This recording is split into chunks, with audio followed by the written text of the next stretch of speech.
শুভ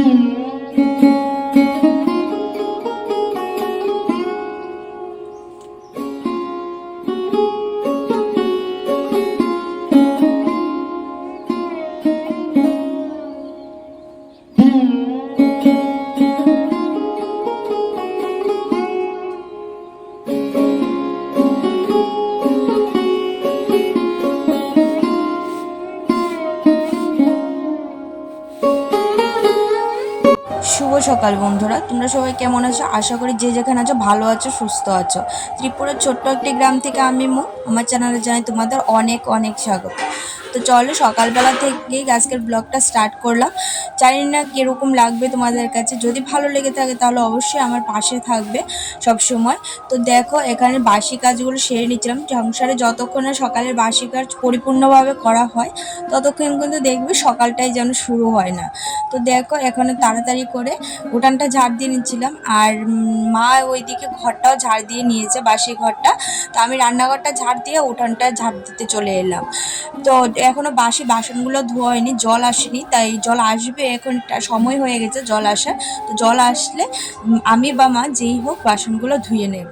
তো এখন দেখো রাস্তার ধারটা একটু ঝাড় দিয়ে নিচ্ছিলাম, কারণ এখানে পাতা পড়ে না, তবুও একটু মানে সুপারির যে ফুলগুলো হয় সুপারি গাছে সেগুলো পড়ে থাকে, তো ভালো লাগে না দেখতে।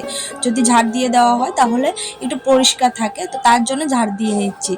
তো এখন ঝাড়টা দিয়ে তারপর যে জমানো রাতের মানে বালতির মধ্যে জল ছিল রান্না করা, তো রাতে তো রান্না করে রাখি, তো তার জন্য বালতির মধ্যে জমানো জল থাকে। তো সেগুলো আর রাতে ফেলি না, খুব মানে কম কোনো সমস্যা হলে যে বালতি বেশি ভরে গেছে তখন আমি ফেলে দিই রাতে, না হলে সকালবেলায় ফেলি।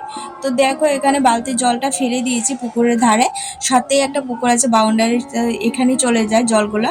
তো এখানে কোনো আবর্জনা নেই, শুধু রান্নার জলগুলোই ফেলায়। আর এখানে দেখো একটা সুপারির বাইল পড়েছিল, তো সুপারি গাছটার বাইলটা মানে যে ডালটা হয় সেটা আমি পাতাগুলো ছাড়িয়ে নিচ্ছিলাম বাইলটার। তো সেখানে তোমরা কি বলো সেটা আমাকে বলো, আমরা সুপারি গাছের বাইলই বলি সেটাকে।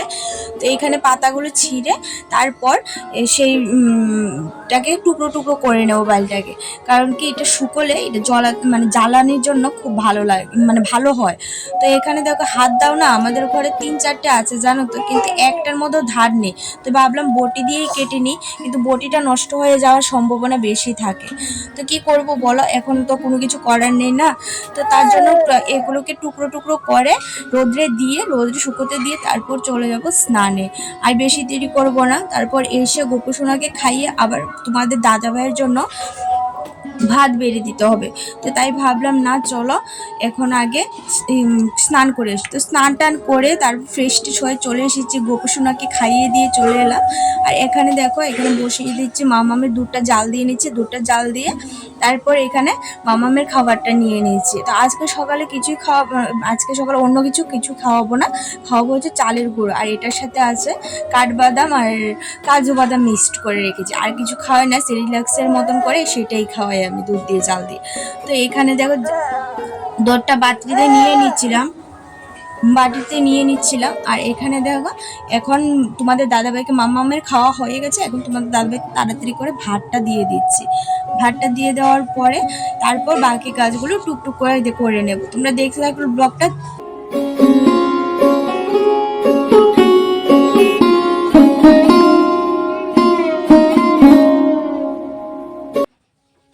আমার নতুন বন্ধু, পুরনো বন্ধু, তোমাদের সবার কাছে একটা আমার অনুরোধ বলতে পারো।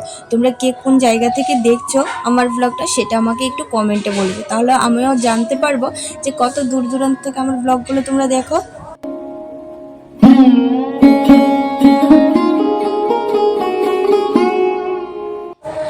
যেটা তোমাদেরকে থাম্বনেল দেখে তোমরা অবশ্যই বুঝতে পারছো যে আমি আজকে কী নিয়ে ভিডিওটা করলাম।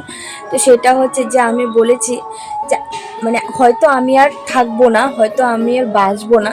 তো কেন বলেছি সেটাই তোমাদেরকে বলছি। মানুষ তখনই একটা এরকম কথা, এরকম ডিসিশন নেয় যখন সে আর কিছু করতে পারে না, ওর দেওয়ালে পিঠ থেকে যায়। জানো তো এতটা এতটা অভাব, এতটা মানসিক যন্ত্রণায় ভুগছি, এতটা ঋণের বোঝা মাথায় চলে এসেছে, মানে কি করব, কি ভাববো, কি করলে সেটা সমাধান হবে সেটাই আর মাথাতে আসছে না। তো এটা সবটাই তোমাদের হাতে। এখন যদি তোমরা আমাকে এতটা ভালোবাসা দাও, হয়তো আমি কিছু একটা করতে পারবো, হয়তো আমি আমার স্বামীর পাশে দাঁড়াতে পারবো, না হলে হয়তো আর কিছু করার থাকবে না। না আমাদের ভবিষ্যৎ থাকবে, না আমার মেয়ের ভবিষ্যৎ থাকবে। তো তোমাদের হাতে যতটুকু, সেটাই বলবো।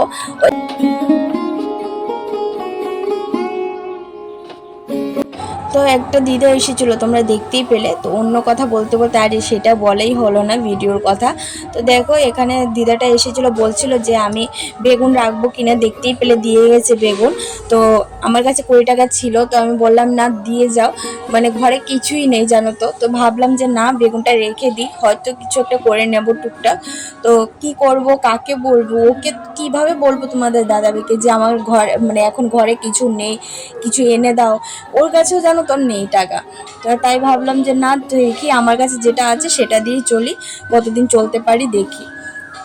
তো চাটা হয়ে গেছিলো, চাটা করে নিয়েছে, আর মামামের দুধটাও বসিয়ে দিয়েছি। ভাবলাম যে না একটু নিভা জাল দিয়ে মানে আস্তে জাল দিয়ে বসিয়ে দিয়ে যে চা খেতে খেতে দুধটা জাল হয়ে যাবে।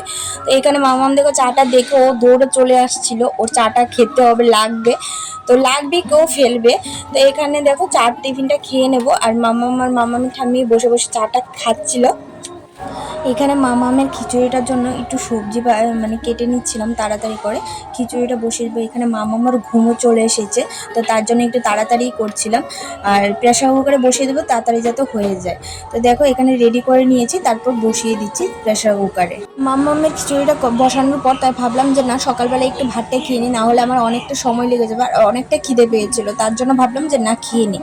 আর খাওয়ার পর মামামকে স্নান টান করিয়ে খাইয়ে দিয়ে ঘুম পাড়িয়ে দিয়েছি। ঘুম পাড়িয়ে দিয়ে তারপর দেখো এখানে ঘুমাচ্ছিল মাম্মা, আমি একটু সাইড দিয়ে বিছানাটা একটু ভালো করে ঝাড় দিয়ে নিচ্ছিলাম। অনেকটা ভালো হয়েছে জানো তো, কিন্তু প্রত্যেক দিন একটা ঝাড় দেওয়া হয়, তবে এতটা ভালো হয় উঠে কীভাবে জানি না, বুঝতে পারি না।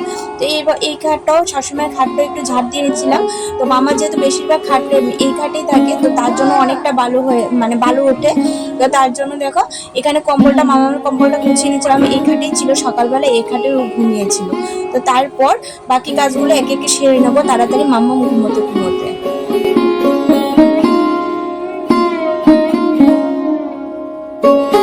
তো মামামের স্নানের জলটা এখন ফেলে দেবো, ফেলে তারপর বলটা ঘরে নিয়ে চলে যাবো। বলটার মধ্যে রাতে ঘরেই থাকে, সেখানে মামাম যত মানে রাতে যে জিনিসগুলো ভরায় সেগুলো মানে ওই বলে রেখে দিই, সকালে ধোয়া হয়ে যায়।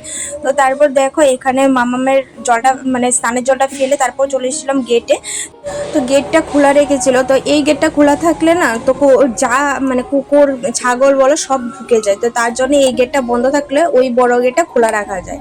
তো দেখো এখানে গেটটা বন্ধ করে দিয়ে তারপর এই খাতাটা মেলে দেবো। খাতাটা আজকে ধোয়া হয়েছিল, মায়ে ধুয়ে দিয়েছিল জল আসার পর তাড়াতাড়ি করে। খাতাটা মোটামুটি শুকিয়ে গেছে, তো মানে এখন উল্টিয়ে দেবো, উল্টিয়ে দিলে ভালো করে শুকিয়ে যাবে। এত রোদুর উঠেছে, এক রোদেই খাতা শুকিয়ে গেছে। তো কালকে ও মানে মামা মেয়েটা ভরিয়ে ফেলেছিল, তো তাই ভাবলাম যে না সকালবেলা এটা ধোয়া হয়ে যায়।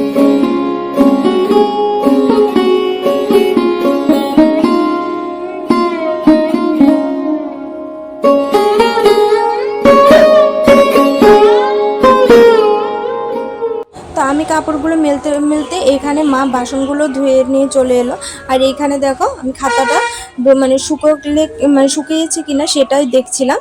তো দেখো এখানে যেগুলো শুকনো কাপড় সেগুলো ঘরে নিয়ে চলে যাওয়া, আর যেগুলো ভিজে আছে সেগুলোকে রোদ্রে একটু টেনে টেনে মেলে দেবো ভালো করে।